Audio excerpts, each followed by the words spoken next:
গাজীপুরের পুবাইলের ভিতরে একজন ইমামকে বলৎকারের অভিযোগ এনে মিথ্যা অভিযোগ। এদেশের ইমামরা সবচেয়ে নির্যাতিত এবং হলো নিষ্পেষিত। তার কারণ হলো গাজীপুরের পুবাইলের একজন ইমামকে মিথ্যা বলৎকারের অভিযোগ এনে সেই ইমামকে হত্যা করা হয়েছে। ইমাম যে দলের হোক না কেন, ইমাম যে দলের পথের মতের হোক না কেন, সেটা আমি নিয়ে কোনো কথা বলছি না। তার আকীদা কি সে বিষয় নিয়ে কথা বলছি না, কিন্তু সে একজন ইমাম, সে একজন আলেম, তাকে মিথ্যা বলৎকারের অভিযোগ এনে তাকে হত্যা করা হয়েছে। যারা তাদেরকে যে ইমামকে যারা হত্যা করেছে, যেই কমিটি ইমামকে হত্যা করেছে, যে মানুষগুলো ইমামকে হত্যা করেছে, যারা প্রশাসনের সহায়তা নিয়ে যারা ইমামকে হত্যা করেছে, বাংলার জমিনে ইমাম হত্যার বিচার হতে হবে। সে যে কোনো দলের হোক আর মতের হোক পথের হোক, সে যদি আপনার অপরাধ যদি করে থাকে, প্রশাসন আছে, তাকে শাস্তির ব্যবস্থায় নেন, শাস্তির আওতায় আনেন। নিজেরা আইন হাতে নিয়ে ইমামের বিরুদ্ধে ইমামদেরকে হত্যা করবেন, এটা বাংলার জমিনের কোনো মানুষ মেনে নিতে পারবে না। শুধু কি এটা ভাই আমার, এভাবে সময়ের পর সময় যাচ্ছে, ইমামদের অপরাধ হলো একটাই, তারা কম টাকায় মসজিদে চাকরি করে আল্লাহর খেদমত করার জন্য, আল্লাহকে পাওয়ার জন্য, আল্লাহকে পাওয়ার জন্য তারা খেদমত করে, ইসলামের খেদমত গুলা করে।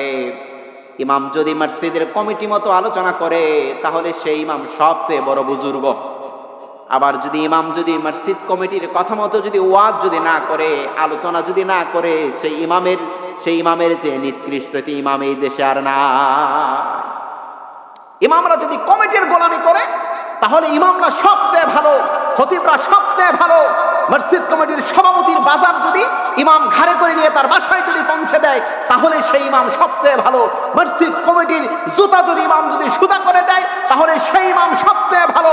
আমি বলতে চাচ্ছি, ইমাম শব্দের হলো নেতা। তারা মসজিদ কমিটিতে যারা থাকেন, মসজিদ কমিটিকে দেখানোর জন্য মসজিদে আসবেন না, মসজিদে গোলাম হয়ে আসবেন, গোলাম হয়ে বের হয়ে যাবেন। ইমাম নেতা, ইমামকে নেতা হিসেবেই দেখতে হবে।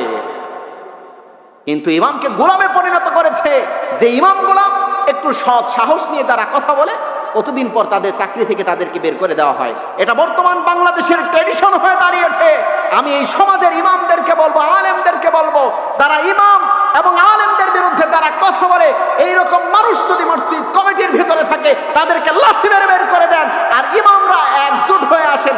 এরকম কোন কমিটি যদি মসজিদ কমিটির ভিতরে থাকে, সেখানে খুতবা এবং ইমামতি কোনো ইমাম আপনারা করবেন না। ইমামদেরকে নেতা বানিয়ে ইমামদারকে গোলাম মনে করো। সভাপতি মসজিদে আসে সভাপতিগিরি দেখানোর জন্য, সেক্রেটারি মসজিদে আসে সেক্রেটারিগিরি দেখানোর জন্য।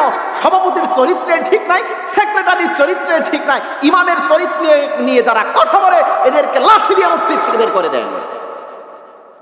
সুতরাং আমার ভাই কবির বিন সামাদকে যারা অপমানিত করেছে, তাদের বিরুদ্ধে অ্যাকশন হলো সেই চেয়ারম্যানকে ক্ষমা চাইতে হবে।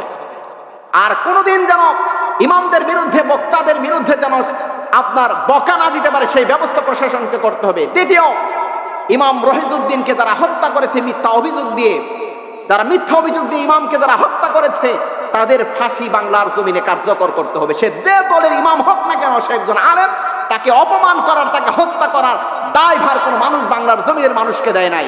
সে অপরাধ করলে শাস্তি দিবে আদালত, আইন আছে। আপনারা তাকে হত্যা করবেন, এরকম পরিস্থিতি বাংলার জমিনে যেন কখনো না হতে পারে। বলে গেল ইসলাম এবং মুসলমানদের উপরে নির্যাতন বন্ধ হলো না। কি বলবো, কষ্ট মনের ভিতরে, বড় কষ্ট মনের ভিতরে, অনেক কষ্ট, অনেক। কিছুদিন আগে আমরা দেখতে পেয়েছি বিএনপির এক চাঁদাবাজ নেতা, আমার প্রিয় ভাই কবির বিন সামাদকে স্টেজের ভিতরে প্রকাশ্যে তারা গালাগালি করেছে। আপনারা কি দেখেন নাই? সবাই প্রকাশ্যে গালাগালি করেছে, এমন গালাগালি করেছে যেটা ভদ্র ভাষায় বলা যায় না। আমার মনে বড় কষ্ট, তার কারণ এই 17টি বছর আওয়ামী লীগ এদেশের স্বৈরাচার স্টেজে বক্তাদেরকে বকাবকি করেছে, গালাগালি করেছে, ইসলামের বিরোধিতা করেছে। আজকে মনে হচ্ছে এদেশের নব্য স্বৈরাচার জন্ম নিচ্ছে কবির বিন সামাদকে স্টেজে গালাগালি করেছে। এর প্রতিবাদ জানাই, তার কারণ হলো এরা আসলে প্রকৃতপক্ষে ইসলামের বন্ধু না, এরা হলো ইসলামের শত্রু, ঠিক কিনা?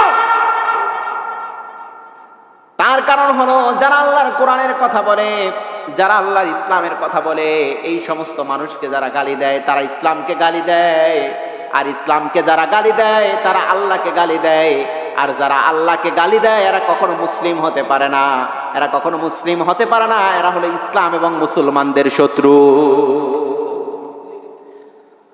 প্রিয় ভাইরা আমার, আমি বলছি শুনেন, যারা মাহফিলের আয়োজন যারা করবেন, সামান্য কিছু টাকার লোভে এই সমস্ত পাতি এবং সাথী নেতাদেরকে মাহফিলের কমিটিতে আনবেন না। এই সমস্ত নেতাদেরকে মাহফিল কমিটিতে এনে বক্তা যদি দাওয়াত দেন, আমরা কেউ স্টেজে গিয়ে আলোচনা করব না। প্রয়োজন পরে আমরা টাকা পয়সা না নিয়েই আলোচনা করব, কোনো সমস্যা নাই। আল্লাহর কোরআনের দাওয়াত আপনারা যদি সহিভাবে দেন, আমরা বক্তা, আমরা আলেমরা যারা আছি, আমরাও সহিভাবে দিতে বাধ্য হব ইনশাআল্লাহ।